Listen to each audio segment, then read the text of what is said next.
years old and that she was Czech. And he's just covered in chills, can't believe it. It was on the date, it was just too much of a coincidence. And he sends her an email and he lets her know this. And soon after, he receives in the mail, in the snail mail, a newspaper clipping that shows that little 6-year-old Hannah had become a local celebrity because this was such a big deal that she crossed the ocean by herself as a 6-year-old.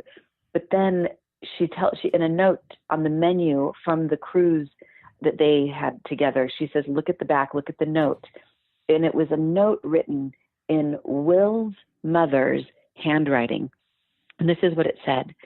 My dearest, darling Hannah, Jeanette, Carolyn, and I can never forget how well you have been during this trip. We love you so much and hope that you'll grow up to be a fine lady. Love and kisses always, Mrs. F.B. Zalinger and baby Jean.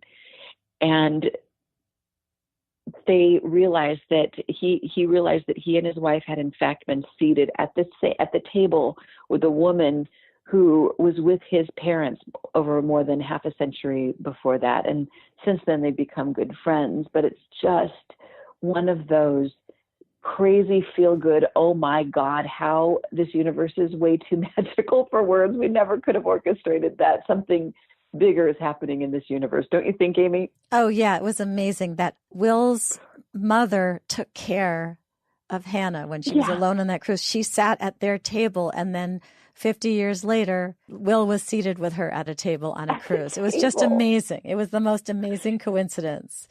She did grow up to be a beautiful, fine lady, which is just so sweet. Anyway, next story. Another really amazing coincidence, Destined to Detour by Ferna Larry Mills.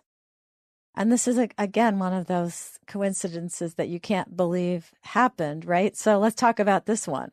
Oh, gosh, this one, this is one of those give you chills, make you cry kind of a thing. So in this story, Ferna, she talks at first about her best friend. Then she grew up in Florida. Her best friend was Denise, and they were just the best of friends.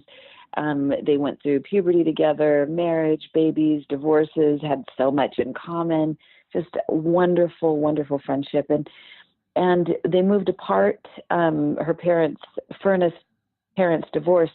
She had to move to Texas. So there was 1,000 miles between them.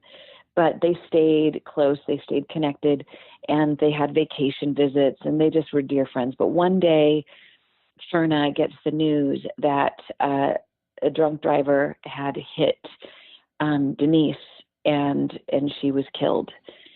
And there wasn't, she was beyond devastated at the loss of her lifelong friend, and stayed in touch with Denise's father, Joe, because they had a great connection, and they were kind of a good solace for one another, and giving each other updates on each other's lives, and kind of sharing, crying together and all of that. But as it happens over time, distance kind of separated them, and they stopped talking. Anyway, years and years and years and years went by, and one day, Ferna, she had moved back to Florida.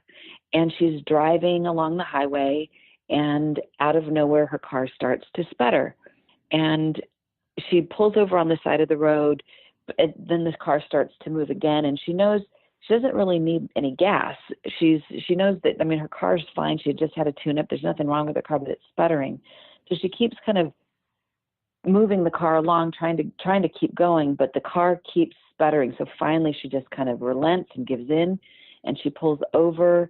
And she struggles to find the nearest gas station. And she pulls in to a random gas station off of a random road that she never, ever would have turned off of.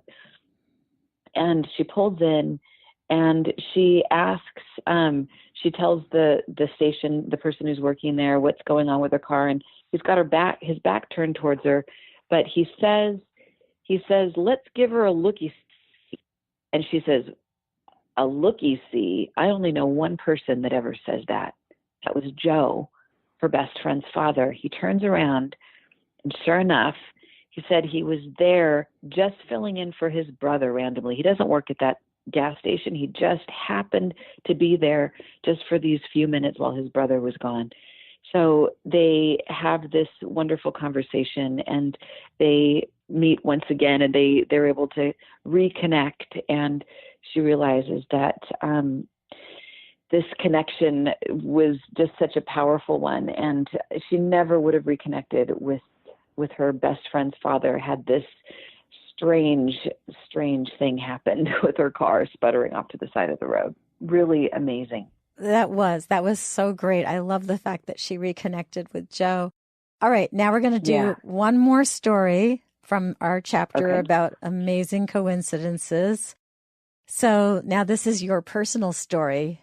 So let's hear about this one. It's called Just Press Play.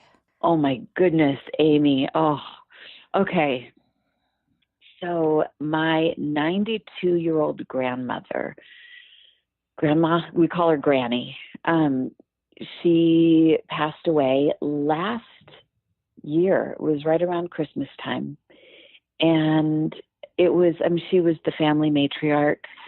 She was the one who held everyone together, and she's the one that I baked cookies with every year. The only time I'm ever in the kitchen was around Christmas time with Grandma.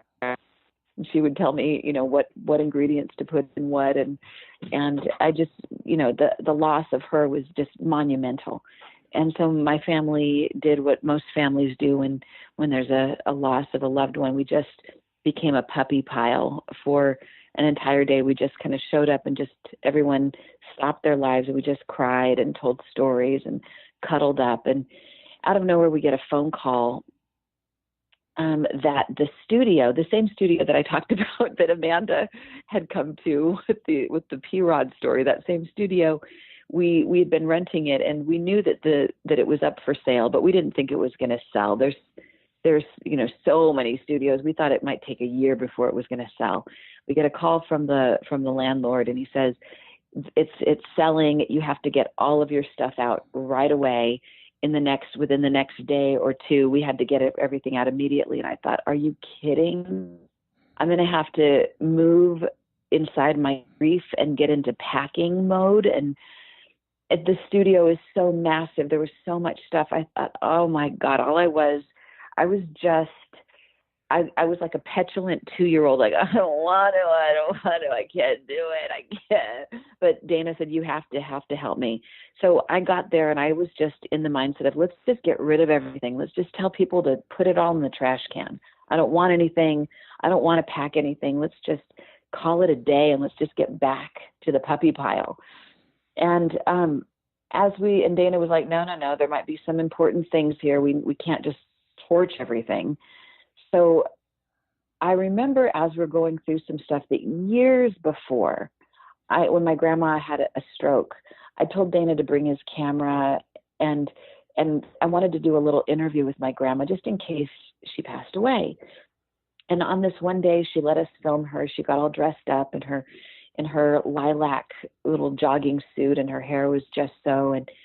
And she's normally self-conscious in front of the camera, but for whatever reason, she let me interview her, and she told me all kinds of stories that I had never even heard before, stories about her sneaking out of her bedroom window and how she met my grandpa, and just like she was an adventurous soul, to say the least. She raised 5 children on her own back then during the war, and with no help from cell phones, no money. I mean, she was a survivor and an amazing woman. Anyway, we got so many stories recorded that we had forgotten about. And my husband is an amazing creative being. And like a lot of California creative people, he's not necessarily the most organized creative person. So he just had an entire room full of random mini DV tapes that he had filmed over the last probably 20 years. So there were hundreds, maybe thousands of tapes in any which order, no filing system at all. Anyway, Dana comes screaming, yelling across the studio, Kelly, you'll never guess what I found.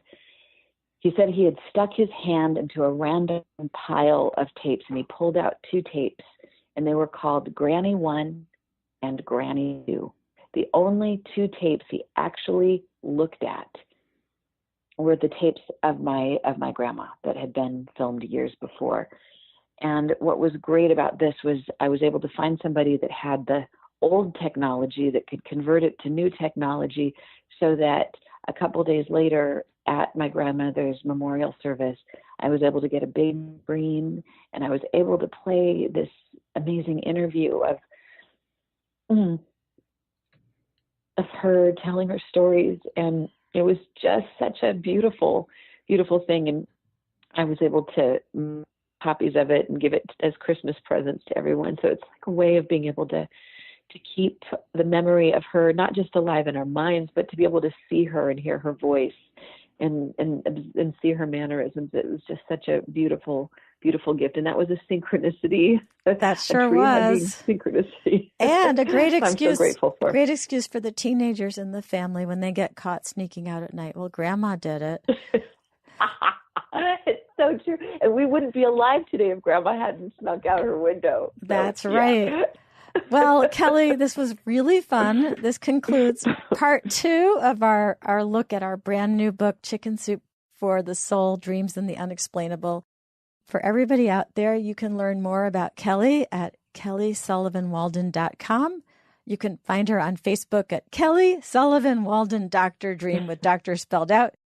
You can follow her on Twitter or Instagram at Kelly S. Walden. Thanks for listening to the Chicken Soup for the Soul podcast today, everyone. I hope you'll visit our website, chickensoup.com. Check out this new book, which is on sale now everywhere that books are sold. Barnes & Noble, Books A Million, your local independent bookstore, Chapters Indigo stores, Costco Canada, Walmart, Rite Aid, Target, Kroger, Amazon, wherever else books are sold. Come back Monday for more inspiration. I know Kelly will be listening.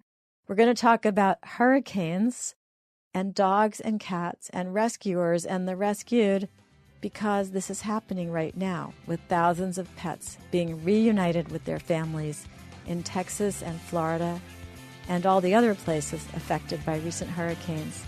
Kelly, thank you so much for joining us today. It is always such a pleasure. Thank you so much for inviting me into the Chicken Soup for the Soul family. It is such a blessing. Thank you.